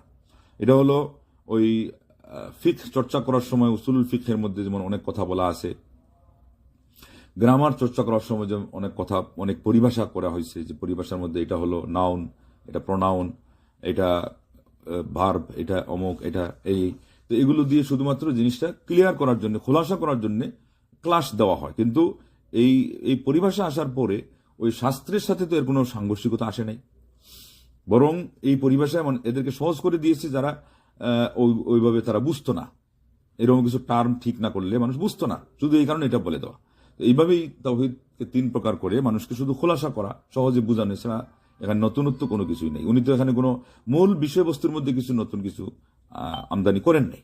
এটা ভালো করে আপনাদেরকে মনে রাখতে হবে। অনেকেই যারা বুঝতে চায় না এবং অনেক সময় মানতে চায় না, তখন বলে যে এই 3 প্রকার পাইলেন কোথায়, এটা কি কোরআনে বলা আসেনি? বলবে হাদিসের মধ্যে কি 3 প্রকার বলা আছে নাকি? তো অনেক জিনিসই তো বলা নেই, কিন্তু ওই হাদিসে যে বলা কথাগুলোকে সহজ করার জন্য, বলা কথাগুলোর স্বার্থেই যদি কোনো শাস্ত্র তৈরি করা হয় এবং সেটা স্বীকৃতি পায়, হকপন্থী আলিমরা স্বীকৃতি দেন, তো এটা আর ওই হুবহু থাকা লাগে না। এই করতে গিয়ে আমরা হাদিস শাস্ত্রেও দেখব মুহাদ্দিসিনরা যে হাদিসের সংজ্ঞা বাইর করছেন, এটা হাদিস সহিহ, এটা হাসান, এটা সেই ফিহরিস হলো 2 ডজনের চেয়ে আরো বেশি, 3 ডজনের মতো। এমন কেউ যদি বলে যে এই যে শব্দগুলো হাদিসে খুঁজে বের করা লাগবে, তো এটা পাগলামি কথা। ওই হাদিসটাকে সংরক্ষণ করতে গেলে মুহাদ্দিসিনগণ এই পরিভাষা ঠিক করেছেন এবং এটাকে বলা শাস্ত্র। এবং আল্লাহ নবী সাল্লাল্লাহু আলাইহি ওয়াসাল্লাম বলছেন যে আমার উম্মতকে আল্লাহ রাব্বুল আলামিন সবাইকে গুমরাহির উপরে একমত করবেন না। এটার ব্যাখ্যাতে ইমাম ইবনে তাইমিয়া রাহিমাহুল্লাহ বলেছেন যে তাফসিরের মধ্যে মুফাসসিররা সবাই গুমরাহির মধ্যে একমত হবে না, হাদিসের মধ্যে মুহাদ্দিসিনরা সবাই গুমরাহির মধ্যে একমত হবে না, এইভাবে ফিকহের মধ্যে ফুকাহারা সবাই গুমরাহির মধ্যে একমত হবে না। তাইলে উনি এটাকে শাস্ত্রের মধ্যে নিয়ে গেছেন। আল্লাহ নবী সাল্লাল্লাহু আলাইহি ওয়াসাল্লাম তো শাস্ত্র হিসাবে ওই সময় টার্গেট যে করবেন বলে আমাদের বুঝার কায়দাই ছিল না। তাইলে বোঝা গেল শাস্ত্রটা যখন আল্লাহ এবং আল্লাহ রাসূল সাল্লাল্লাহু আলাইহি ওয়াসাল্লাম কথাকে সহজে উপস্থাপন করা এবং এটাকে একটা নিয়ন্ত্রণে আনা, এর মাধ্যমে করা হয় এবং এটা ওই শাস্ত্রের সকল আলিমগণ এটার উপর একমত হন। এমত অবস্থায় এটা ওই হাদিসের মধ্যেই ঢুকে যায়, যে হাদিস আল্লাহ নবী সাল্লাল্লাহু আলাইহি ওয়াসাল্লাম বলছেন আমার উম্মত গুমরাহির উপরে একমত হবে না। ততএব এখন এক পর্যায়ে গিয়ে তাওহীদও একটা শাস্ত্র হয়ে গেল। এটা একাডেমিক আকারে উপস্থাপন করতে করতে করতে করতে গিয়ে শেষে গিয়ে মোহাম্মদ বিন আব্দুল ওয়াহাব নজদি রাহিমাহুল্লাহর পরিভাষায় বা ওনার লিখনীতে এটা এইভাবে উপস্থাপিত হয়েছে। তাছাড়া বড় বড় ইমামদের ওখানে ছিল, ইমাম আবু হানিফা রাহিমাহুল্লাহ আপনারা জানেন ফিকহুল আকবর তার থেকে এসেছে, এইভাবে আল আবসাত এগুলো এসেছে। এবং ইমাম আহমদ বিন হাম্বল রাহিমাহুল্লাহ ওনার ছেলে as-সুন্নাহ কিতাব সুন্নাহ লিখেছেন, ওটা ওনার থেকে নিয়েছেন। এইভাবে দেখা যায় যে কিতাবি আকারে অনেকের কাছ থেকে আসছে, অনেকের কাছ থেকে না আসলেও তাওহীদের অনেক কথা আপনারা যখন শুনেন, যেটা ইবনে মুবারক বলছেন, এটা আতা বলছেন, এটা আউজাই বলেছেন। যেমন আউজাই বলেছেন যে আমরা এবং সকল তাবিনরা আমরা বলতে শুনেছি, তারা বলতেন যে আল্লাহ রাব্বুল আলামিন ফাওকা আরশিহি বাইনুন আন খালকিহি, আরশ আজিমের উপরে আছেন, তার সৃষ্টিকুল থেকে সত্তাগতভাবে তিনি আলাদা আছেন। তাই এগুলো হলো সালেফে সালিহিনদের কথা ওইভাবে ছিল। কিতাবি আকারে এটাকে সুন্দরভাবে রূপ দিয়েছেন পরবর্তী আলেমরা, তার মধ্যে অন্যতম ছিলেন এই আলেম। আর এর আগে চলে গেছেন আর দুইজন, একজন হলেন শেখুল ইসলাম ইবনে তাইমিয়া রাহিমাহুল্লাহ, আরেকজন হলেন ইমাম ইবনুল কাইয়িম রাহিমাহুমাল্লাহ। তো এটার সম্পর্কে অনেকে আপত্তি করে, তো আজকের যুগে আমাদের এই আপত্তিরও কিছু উত্তর জানা দরকার ছিল, এই জন্য কথা একটু এদিকে আমরা লম্বা করলাম। তো যাই হোক, আসমা ও সিফাতের দিকে আমরা চলে যাই। আসমা ও সিফাত বোঝাচ্ছে আল্লাহ রাব্বুল আলামিনের কিছু সুন্দর সুন্দর নাম আছে এবং গুণ আছে, এইগুলো স্বীকার করতে হবে। এগুলো যদি কেউ স্বীকার না করে তাহলে বাকি দুইটা স্বীকার করলে হবে না, বরং এরপরে এই কিতাবের মধ্যেই আসবে, শেষের দিকে উনি বলেছেন যে জাহিলি যুগের লোকজন ইবাদত করত, যেমন এখানে উনি বলছেন উদাহরণ দিতে গিয়ে, তারা হজও করত, কিন্তু শেষ পর্যন্ত তাদেরকে ইমান এই জন্য স্বীকৃতি দেওয়া হলো না ইমানের, যে তারা ইবাদতের ক্ষেত্রে আল্লাহকে এক বলে সাব্যস্ত করত না। অতএব তাওহীদের রুবুবিয়্যাও লাগবে, উলুহিয়্যাও লাগবে, আসমা ও সিফাত লাগবে। এই ত্রিবিধ তাওহীদ ছাড়া ইমান স্বীকৃত হবে না। তার মানে বোঝা গেল কেউ যদি দুইটাও মানে একটা না মানে ইমান আসবে না। রুবুবিয়্যা মানলাম যে আল্লাহ সবকিছু করেন, আল্লাহর জন্য আমার ইবাদতটা একেবারে আমি নির্ধারণ করলাম। আসমা ও সিফাতে আমি বললাম যে, যেমন আসমা সিফাতের একটা বড় উদাহরণ হলো আল্লাহ আছেন আরশে আজিমের উপরে, এ কথা মানা। ঠিক আল্লাহ রাব্বুল আলামিনের হাত আছে, আল্লাহ রাব্বুল আলামিন তার চোখের কথা উল্লেখ করেছেন, পায়ের নলার কথা উল্লেখ করেছেন, চেহারার কথা উল্লেখ করেছেন, হুবহু যে শব্দগুলো আছে অন্তত এই শব্দগুলো অবশ্যই ওইভাবেই বিশ্বাস করতে হবে যেভাবে আল্লাহর জন্য মানায়। পার্থক্য হলো এতটুকু যে আল্লাহকে আমরা দেখি নেই, তিনি গাইবে থেকেই ইমান আনতে বলেছেন, আমরা ইমান এনেছি।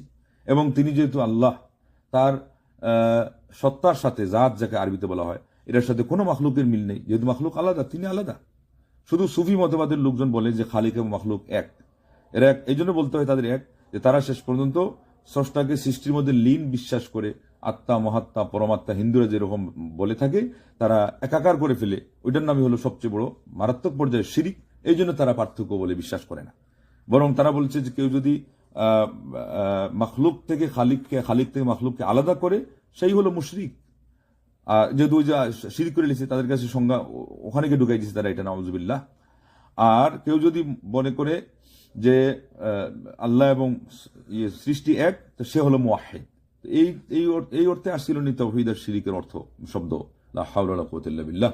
এখানে সম্পূর্ণ উল্টাই দিল, শিরিকটাকেই তারা তাওহীদ ধরে ফেললো, তাওহীদকে শিরিক ধরে ফেললো। এটা ফুসুসুল হিকামের মধ্যে উল্লেখ করেছে ইবনে আরবি, নাউজুবিল্লাহ, আল্লাহ হেদায়েত করুক। ওই ইবনে আরবি, তারপরে মনসুর হাল্লাজ, এরা হলো এই সেক্টরের গুরু, যাদের মাধ্যমে মুসলিম মিল্লাতের মধ্যে শিরিকটা খুব মারাত্মকভাবে স্টাবলিশ হয়েছে। এই জন্য এদের নাম যখনই কেউ বলবে, আপনি সহজেই বুঝতে পারবেন যে এই মানুষটা কি, এই মানুষটা তাওহীদের জ্ঞান পায় নাই। এই যাদের কাছ থেকে ইলম নিয়েছে, এরা হলো শিরিকের হুতা ছিল।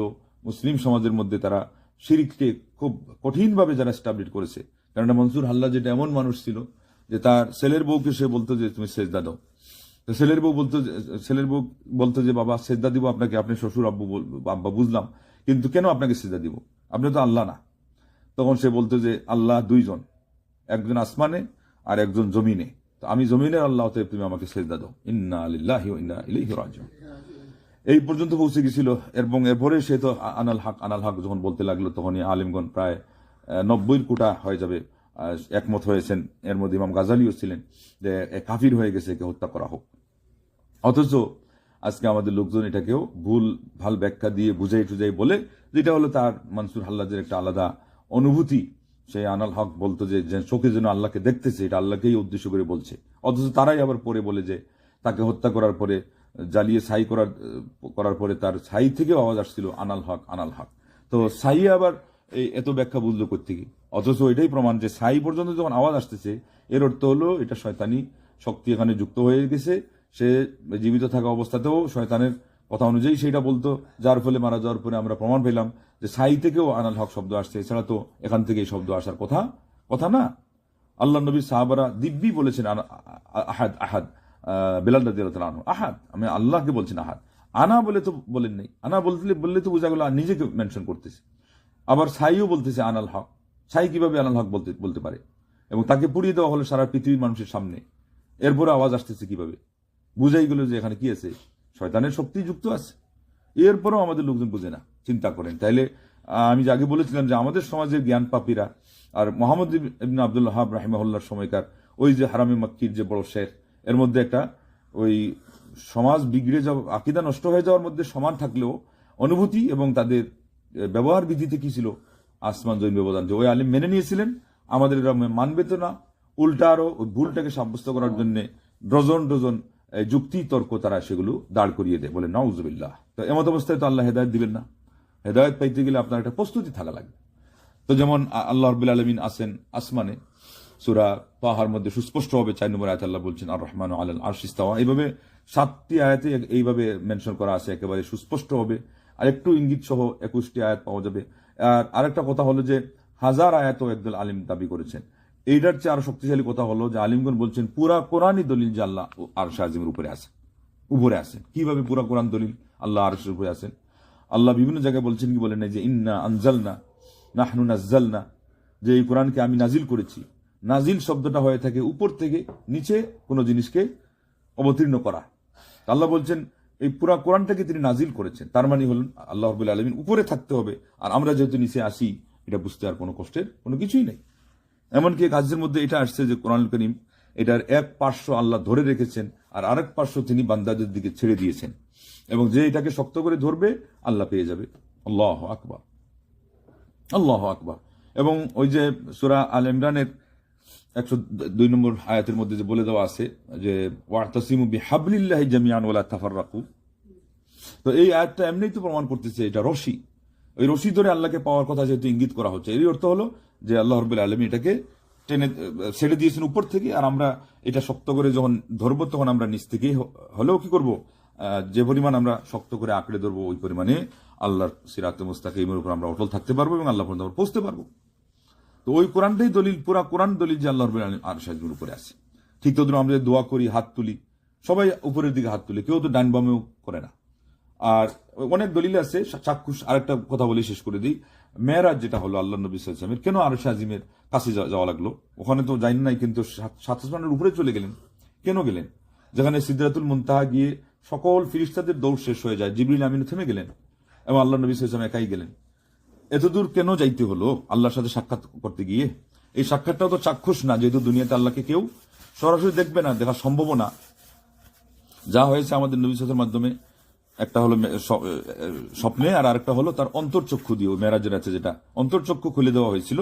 কিন্তু কাউসাইন যেটা 2 ধনুক অথবা তার চেয়ে আরো কম, এই ব্যবধানটা অবশ্যই ছিল। আল্লাহু আকবার। অথচ এটা কিসে প্রমাণ করে যে আল্লাহ রাব্বুল আলামিন যদি উপরে না হইতেন, তো পৃথিবীর মধ্যে সবচেয়ে শ্রেষ্ঠ জায়গা ছিল, পবিত্র জায়গা ছিল কাবা। ওই কাবার চত্বর থেকেই তো আমার নবী সাল্লাল্লাহু আলাইহি ওয়াসাল্লামকে নেওয়া হলো।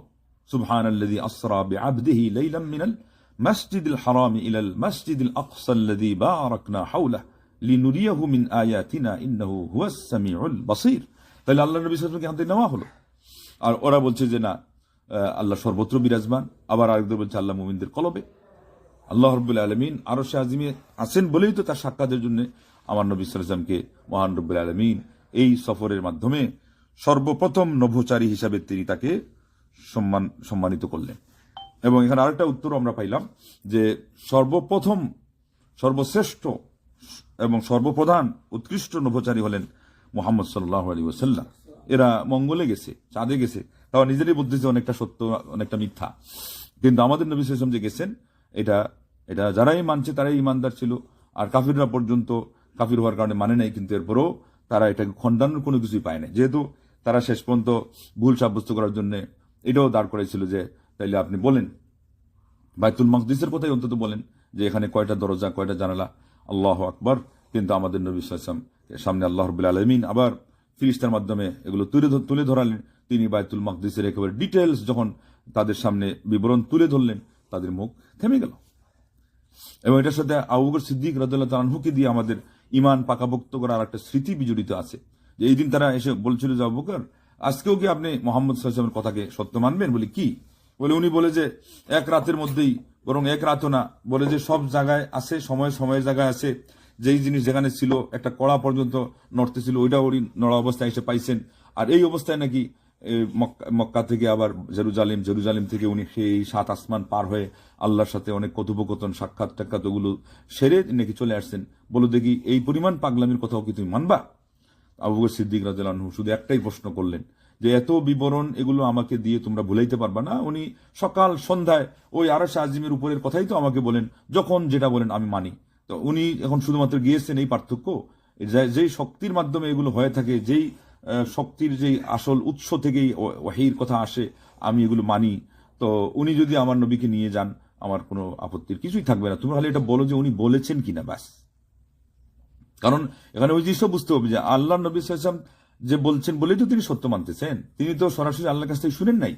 তবু যেই মানুষটার মাধ্যমে আল্লাহর কথাকে আমরা সত্য বলে জানছি, সকাল বিকাল মানে বুঝাচ্ছেন যে কোনো মুহূর্তে, এখন যদি ওই মানুষই বলেন যে তিনি গেছেন আর এইভাবে ঘটছে, আমার তো মানতে বাধ্য, আমার ওইটার নাম ঈমান। তো এই জন্য আমার শুধু এতটুকু জানা দরকার উনি বলেছেন কি বলেন নাই। তারা যখন বললো যে বলছে বলতে বললাম রে বাবা, কিন্তু এটা বিশ্বাসযোগ্য তো না। আবু বকর সিদ্দিক বললেন, বিশ্বাসযোগ্য কি না এটা তোমরা বলবে না, এটা আমি বলবো। উনি খালি বলোকে বলছেন কিনা, বলছেন হ্যাঁ বলছে তো। তখন আবু বকর সিদ্দিক রাদিয়াল্লাহু আনহু বললেন, আল্লাহর নবী সাল্লাল্লাহু আলাইহি ওয়াসাল্লাম যদি বলে থাকেন তাইলে আমি আবু বকর সিদ্দিক মানতেও বাধ্য। আল্লাহু আকবার। এটার নাম হলো ঈমান। এখান থেকে তিনি হলেন সিদ্দিক। আজকের যুগে যদি কেউ যদি মিনান নবিয়িন ও সিদ্দিকিন, আল্লাহ কিন্তু বহু বচনের শব্দ ব্যবহার করেছেন যে সিদ্দিক অনেক হতে পারে, প্রধান থাকবেন আবু বকর সিদ্দিক। কিন্তু তারপরে তো আমরা আয়েশা রাদিয়াল্লাহু আনহাকেও কি বলি, সিদ্দিকা, সিদ্দিকা বিনতু সিদ্দিক তাকে বলা হয়। তিনি সিদ্দিকা কিভাবে হলেন? ওইভাবে বাবার মতো করে ঈমান এর ধারায় তিনি নিজেকে পরিচালিত করেছেন। ধারাটা অন্তত এতটুকু যে আল্লাহ আল্লাহ রাসূল সাল্লাল্লাহু আলাইহি ওয়াসাল্লামের কথা আসলে আমরা যুক্তি আটাতে যাব না, আমরা সেটাকে খণ্ডন করার জন্য কোনো ধরনের ছলচাতুরির আশ্রয় নিতে যাব না। কোনো ক্রমেই আমরা এটাকে আমরা টালবাহানা এগুলোর আশ্রয় নিয়ে আমরা উপেক্ষা করব না। কারণ আল্লাহ রাব্বুল বলছেন যে ওয়া'লামু আন্নাল্লাহ ইয়াহুলু বাইনাল মারই ওয়া কলবি। তো জেনে রাখো যে আল্লাহ রাব্বুল আলামিনের কথা এসে গেলে কোনো মুমিন পুরুষ এবং মহিলার অধিকার নেই, মা কানা লিল মুমিনিন ওয়ালা মুমিনাতিন ইযা কাদাল্লাহু ওয়া রাসূলুহু আমরান আন ইয়াকুনা লাহুমুল খিয়ারাতু মিন আমরিহিম। আল্লাহর কোনো ফয়সালা এসে গেলে তারা নিজের ইখতিয়ার পর্যন্ত খোঁজার কোনো সুযোগ নেই। এবং ওই আয়াতে আল্লাহ বললেন যে মুমিন বান্দারা তারা সামান্য দেরি করে না, আল্লাহর রাসূলের কথা আসলেই দেরি করে না। আর দেরি করলে আল্লাহ ভয় দেখাইছেন কি, যে আল্লাহ পাক তখন মনের ভিতরে পর্দা ঢেলে দিবেন, তার মানে এরপরে মানতে পারবে না। কামা লাম ইউমিনু বিহি আউওয়ালা মাররা। এবং আল্লাহ পাক আরেক আয়াতে বলেছেন যে ওয়ানুকাল্লিবু আফইদাতাহুম ওয়া আবসারাহুম কামা লাম ইউমিনু বিহি আউওয়ালা মাররা। প্রথমবারে যারা আল্লাহর কথাকে মানে না, এই না মানার কারণে আল্লাহ রাব্বুল আলামিন তাদের অন্তরকেও ঘুরিয়ে দেন, তাদের চক্ষুকেও ঘুরিয়ে দেন। তার মানে সত্যটা সে দেখবেই না, দেখেও দেখবে না, অন্তর দিয়ে মানতে চাইলেও মানতে পারবে না। অথচ বাস্তবে কিন্তু সবাই জানে যে সত্য সত্য কোনটা। একজন বিধর্মীকেও জিজ্ঞাসা করলে তারা কিন্তু জানে যে আল্লাহ উপরে। আমাদের দেশের কিন্তু বেশিরভাগ হিন্দুরাই বলে উপর আল্লাহ মুসলমানদের তুলনায়। কেন? এটা হিন্দু হয়েও তার সৃষ্টিগত স্বভাবে সে বুঝতে পারে যে ইনি উপরেই হবেন, আসল যিনি উনি উপরে, আর এগুলো প্রতিকৃতি। অথচ মুসলমানরা সেই কথা হারিয়ে ফেলে বলে যে আল্লাহ রাব্বুল আলামিন সর্বত্র বিরাজমান। আর সুফি মতবাদের দীক্ষিতেরা বলে আল্লাহ রাব্বুল আলামিন মুমিনদের অন্তরে। এবার হাদিস বানায় লাইছে যে কুলুবুল মুমিনিনা আরশুল্লাহ বলে, যে মুমিনদের অন্তর নাকি আল্লাহর আরশ। নাউযুবিল্লাহ, নাউযুবিল্লাহ। তো যাই হোক, আসলে তো তাওহীদের আসমা ও সিফাতের প্রসঙ্গ আসলে আমরা সেই সময় আলোচনা করব। এখানে আমরা সংজ্ঞা দিতে গিয়ে কথাগুলো বললাম। তো যাই হোক, এই ত্রিবিধ তাওহীদের নাম হলো আসল মানে পরিপূর্ণ তাওহীদ, এবং এই তিনটার প্রত্যেকটাই থাকা লাগবে, এছাড়া মানুষের তাওহীদি বিশ্বাসটাই পূর্ণতা লাভ করবে না। তো এখানে তিনি বললেন যে নূহ আলা নবী সাল্লাল্লাহু আলাইহি ওয়াসাল্লাম প্রথম রাসূল, ওনার থেকে নিয়ে আমাদের রাসূল সাল্লাল্লাহু আলাইহি ওয়াসাল্লাম শেষ পর্যন্ত যে আসলেন, এনাদের সবারই দাওয়াত ছিল একটাই, তাদের মিশন একটাই ছিল।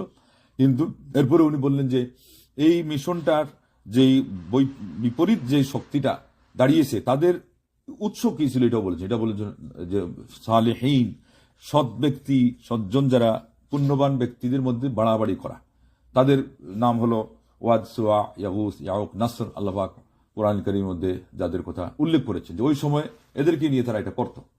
কিন্তু এখন আমাদের সমাজে শাহজালাল, শাহপরান, শাহ মখদুম, খান জাহান আলী, আমানত শাহ, তারপরে শেষ পর্যন্ত কুমির, তারপরে ব্যাং, তারপরে শামুক, তারপরে লুটা, তারপরে বাটি, তারপরে বদনা, তারপরে গামছা, তারপরে ডাল বাবা, তারপরে চাল বাবা, তারপরে মানে এখন আর কোনো কিছুই নাই, আপনার গামছা বাবা, এইসব এর ভিতরে শামিল।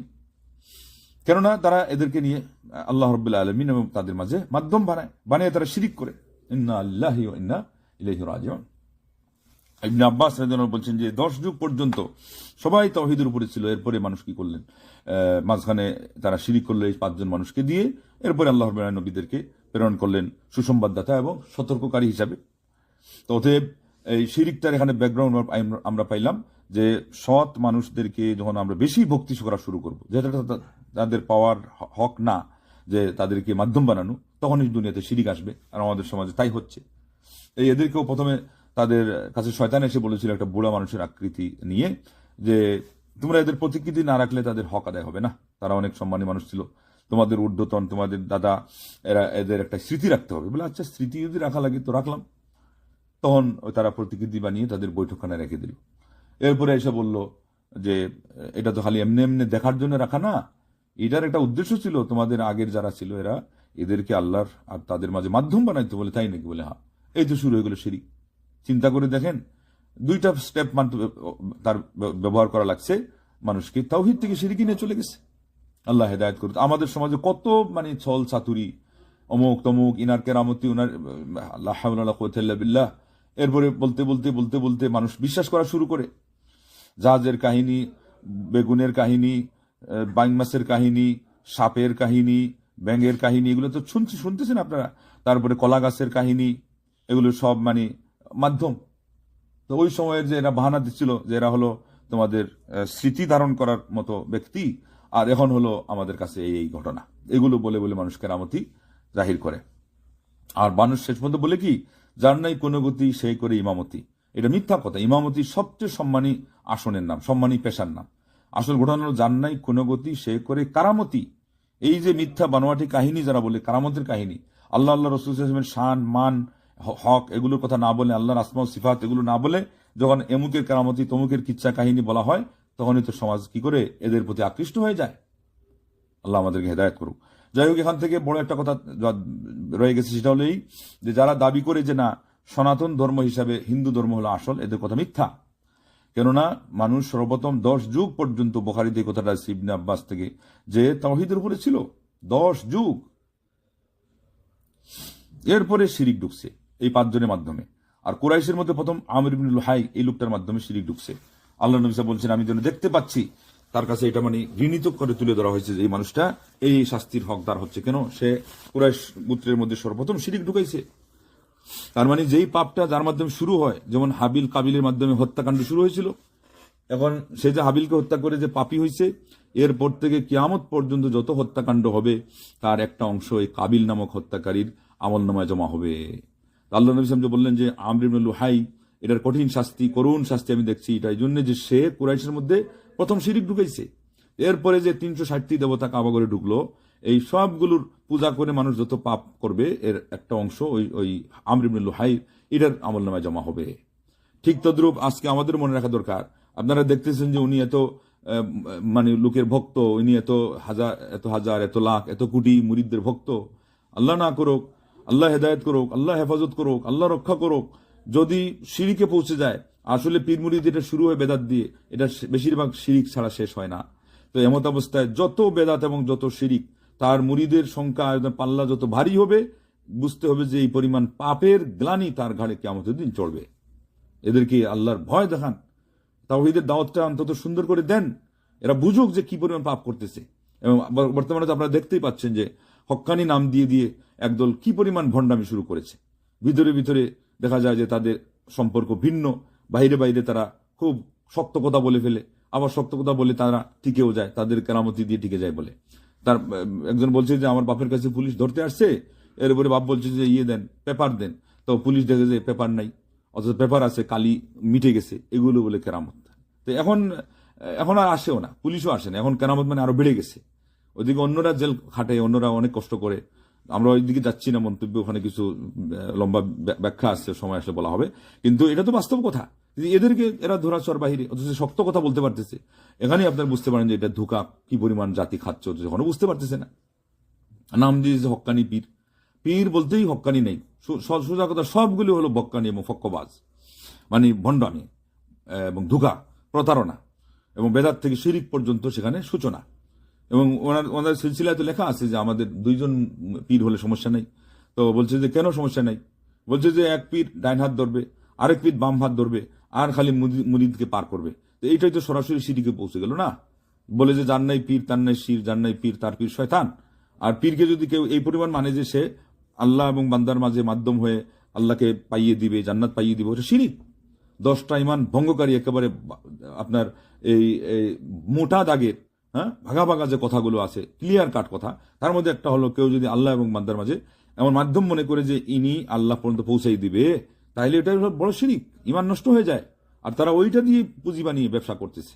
এখন পর্যন্ত আমাদের দেশের আপামর জনসাধারণের বেশিরভাগ মানুষ বুঝতেছে না, মেজরিটি মানুষ একেবারে মানে হাওয়ার উপরে চলছে এই তাওহীদ না থাকার কারণে। তো সেই জন্য আসুন, উনি যে শেষে বললেন যে ওই সময়কার লোকজন তারা কিন্তু এবাদত করত, হজ করত, সাদকা খায়রাত জাকাত এগুলো দিত, আল্লাহকে খুব বেশি বেশি করে স্মরণ করত, কিন্তু কি কারণে তাদের এরপরও মুশরিক আল্লাহ আখ্যা দিলেন? বলছেন যে তারা আল্লাহর মাঝে আর তাদের মাঝে মাধ্যম তারা ধরত, অথচ এবং তারা বলতো যে এরা আমাদেরকে আল্লাহ পর্যন্ত পৌঁছিয়ে দিবে আর আমরা এদের কাছ থেকে আল্লাহর পর্যন্ত একটা সুপারিশ পাবো মাত্র। এবং উদাহরণ দিয়ে উনি বলছেন যেমন ফিরিস্তা এবং ঈসা আলাইহিসসালাম, মারিয়াম, ওনার মাকেও তারা সেখানে জড়িয়ে দিয়েছে। মাকে জড়ানোর প্রসঙ্গ কোথা থেকে আসছে? ওই যে তৃত্ববাদ, মা, সন্তান এবং আল্লাহকে তারা বলতো যে নাউজুবিল্লাহ, পিতা, লা হাওলা ওয়ালা কুওয়াতা ইল্লা বিল্লাহ। তো খ্রিস্টানরা তৃত্ববাদী বিশ্বাসী ছিল না, আল্লাহ তো আল্লাহ আসেনি, এদিকে ঈসা নবীকে বানাইলো এবং মারিয়ামকে ধরলো, তৃত্ববাদী বিশ্বাসী হয়ে গেল। আর ইহুদিরা হলো দ্বিতীয়বাদী বিশ্বাসী, তারা শুধুমাত্র উজাইর আলাইহিস সালামকে আল্লাহর ছেলে জানতো, তারা এখানে আর ওনার মাকে বা আরো কাউকে এখানে আল্লাহর স্ত্রী হিসেবে আনে নাই, এই জন্য ওরা হলো দ্বিতীয়বাদী বিশ্বাসী। এই জন্য এখানে ঈসা আলাইহিস সালাম এবং মারিয়াম ইনার নাম আসছে, ওনার মায়ের নাম সহ। তো যাই হোক, যেভাবেই হোক, কাউকে মাধ্যম বললে, আল আকানিমুস সালাসা বলে তারা যে বিশ্বাস করতো, এটাও শিরিক। আজকে আমাদের উম্মতে মুহাম্মাদিয়া যদি মনে করে যে আমাদের নবী সাল্লাল্লাহু আলাইহি ওয়াসাল্লাম আমাদের মানে ওইভাবেই করে ইবাদত বন্দেগীগুলো করতে গেলে তিনি আমাদের মাধ্যম হয়ে পৌঁছাই দিলে পৌঁছবে, তা না হলে আল্লাহ রাব্বুল আলামিনের কাছে সরাসরি পৌঁছবে না, আল্লাহ নবীকে দিয়েও শিরিক করা হলো। এবং কিয়ামতের দিন আল্লাহ রাব্বুল আলামিন ঈসা আলাইহিস সালামকে যে উপস্থিত করবেন যে তুমি কি তোমার আর তোমার মায়ের ইবাদতের জন্য বলছিলা? তিনি বলেন যে আল্লাহ, আমি তো বলি নাই, আমার মধ্যে কি আছে না আছে আপনি জানতেন, আপনার অন্তরে কি আছে আমি জানতাম না। এই যে এখান থেকেও আল্লাহর যে অন্তর আছে এটা কিন্তু সাব্যস্ত হলো, এটা কোরআন থেকে, তা'লামু মা ফি নাফসি ওয়ালা আ'লামু মা ফি নাফসিক, আল্লাহ তোমার অন্তরে কি ছিল আমি জানতাম না। এইভাবে হাদিসে আসছে, বান্দা যদি আল্লাহর কথা তার মনে মনে স্মরণ করে, আল্লাহ পাক বান্দার কথা তার মনে আল্লাহর মনে মনে স্মরণ করেন, তাইলে আল্লাহর কি আছে? অন্তর আছে। তাইলে আমরা আরেকটা জিনিস পেলাম, চেহারা, চক্ষু, হাত, পায়ের নলা, সেই সাথে এখানে আমরা কোরআনের আয়াত এবং হাদিস দ্বারা পাইলাম আল্লাহর কি আছে? অন্তর আছে। কিন্তু যারা আসমা ও সিফাত মানে না, ওরা এটাকে বিশ্বাস করতে পারে না। দয়ার কথা যখন আসে তখন বলে যে এটা হলো ফলাফল, অন্তর নরম হলে এর ফল হিসাবে পুরস্কার পায় মানুষ। তো আল্লাহ আমাদেরকে ফল দিবেন কিন্তু দয়া দিবেন না, বলেন লা হাওলা ওয়ালা কুওয়াতা ইল্লা বিল্লাহ। অথচ আল্লাহ রাব্বুল আলামিন রহমতকে 100 ভাগ করে বলছেন যে 1 ভাগ সারা মাখলুকাত মধ্যে ভাগ করে দিয়েছেন, 1 ভাগ দিয়ে 99 ভাগ তার কাছে রাখছেন, ওটা রহমত রাখছেন, তার নাম রহমান, তার নাম রহিম, বলে যে না এটার বাস্তবতা নাই। তাইলে তো বুঝতেই পারছেন তারা কিভাবে আল্লাহ রাব্বুল আলামিনের আসমা সিফাত কি করলো? অস্বীকার করলো। তো এইভাবে করে তারা নবী রাসূল ফেরেশতা ছাড়াও আরো অনেক মানুষকে মাধ্যম বানায়। আপনারা ভূমিকাতে শুনলেন যে মুহাম্মদ আব্দুল হামিদ নজরী রাহিমাহুল্লাহ এই 11 হিজরির ইয়েতে মাঝামাঝিতে উনি ছিলেন, দুনিয়া থেকে চলে গেছেন। এই সময় তারা কি করেছিল? এই এতটুকু মানুষকে দিয়ে তারা সরাসরি শিরক করা শুরু করে দিয়েছিল। তখনই আল্লাহ রাব্বুল আলামিন আমাদের নবী সাল্লাল্লাহু আলাইহি ওয়াসাল্লামকে পাঠাইলেন যাতে করে ওই সময়কার যে শিরকগুলো আছে এগুলো তিনি ছাট করেন এবং ইব্রাহিম আলাইহিস নবী সাল্লাল্লাহু আলাইহি ওয়াসাল্লাম যেভাবে তাওহীদ প্রতিষ্ঠা করেছিলেন এইভাবে তাওহীদ প্রতিষ্ঠা করতে পারেন। এবং তাদেরকে তিনি সুস্পষ্টভাবে বুঝাই দেন, সংবাদ দেন যে তোমাদের এই সমস্ত মাধ্যম এর বিশ্বাস এটা চলবে না, নবী রাসূলকে দিয়েও হবে না, অন্য কাউকে দিয়ে হবে না, না ফেরেশতাদেরকে দিয়ে হবে আর না আরো কাউকে দিয়ে হবে। অতএব এই জিনিসগুলোর নামই হলো শিরক। তো বললেন যে এরাই হলো শিরিক, যারা এদিকে সাক্ষ্য দিত যে আল্লাহই স্রষ্টা, এককভাবে স্রষ্টা, তার সাথে আর কোনো শরিক নাই, তিনি রিজিক দাতা, তিনি জীবনদাতা, তিনি মরণদাতা, তিনি সারা বিশ্ব ব্রহ্মাণ্ডের পরিচালক, সবকিছুর হর্তাকর্তা। এরপরেও তারা কিন্তু আল্লাহকে ইবাদতে এককভাবে সাব্যস্ত না করার কারণে তারা মুশরিক ছিল। এবং তারা এটাও জানতো যে আসমান জমিন সবকিছু এর মধ্যে যা কিছু আছে, যারা আছে সবাই হলে তার বান্দা এবং আল্লাহ রাব্বুল আলামিনের অধীনে, মহান রাব্বুল আলামিনের পরিচালনাধীন। কিন্তু এরপরেও তারা কি আল্লাহর কাছে মুশরিক নামে আখ্যায়িত হয়েছে, এই জন্য যে তারা মাধ্যম হিসাবে মাখলুককে তারা বিশ্বাস করত। তো আজকেও যদি কেউ এই বিশ্বাস করে, তারাও যতই ইমানদারি দেখাক, লা ইলাহা ইল্লাল্লাহর জিকির দিয়ে ফেনা তুলে ফেলুক, আল্লাহর নাম আসলে চোখ দিয়ে পানি ঝরে কুম্ভীরাস্ত্র ঝরিয়ে শেষ করে দেখ, ইমান কিন্তু হবে না যতক্ষণ পর্যন্ত আকীদাকে তারা এই আল্লাহ এবং বান্দার মাঝখানের যে মাধ্যম, মধ্যস্থতার যে একটা মারাত্মক পর্যায়ের মহাপাতকী এবং শিরিক, সেটা থেকে নিজেদেরকে মুক্ত না করতে পেরেছে। তা আমার মনে হয় আজকে আমরা এই পর্যন্তই রাখি।